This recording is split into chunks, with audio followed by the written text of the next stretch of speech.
Let's hear you. Okay, sorry. I mean, what I was trying to explain was that people will typically visit cathedrals for two main reasons.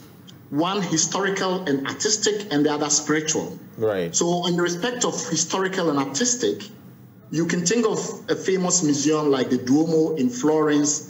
In those days when it was ruled by the Grand Dukes of Tuscany, that was what you might consider the equivalent of a national cathedral. And if you go into the Duomo today, there's a whole museum that will show you antiquities dating to Roman times, to Greek times, to show you the evolution of Christianity in Florence, all the way back to medieval and early Christian times. People will go because those things are precious. You can't find them anywhere else. The other reason it might be because there are instances where miracles have been associated with religious sites, particularly Christians' religious sites. And in those instances where Mary has appeared, and things like that, people will go there because they believe that those places are holy places. I'll talk again. Sometimes you will find instances where there will be relics, parts of the body or parts of the clothing of a holy person or a saint in the cathedral.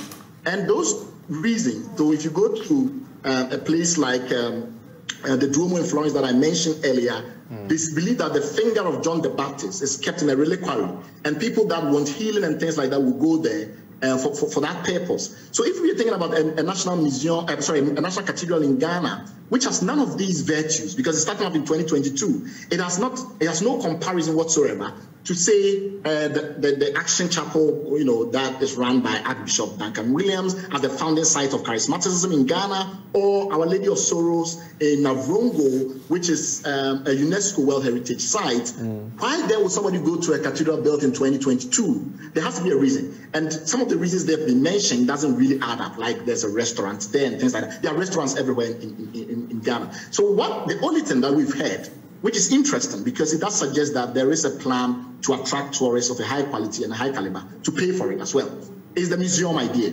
But then the thing with the museum is that you need to have a collection.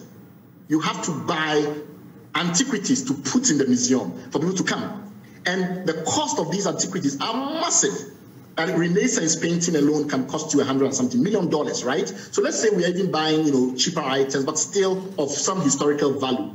We can easily spend $250 million just on the collection for the museum. We've not even budgeted for that. We've budgeted for the construction of the cathedral and its interior furnishings. And when you look at the project plan that has currently been circulated, it's quite clear that we will need money for the museum itself.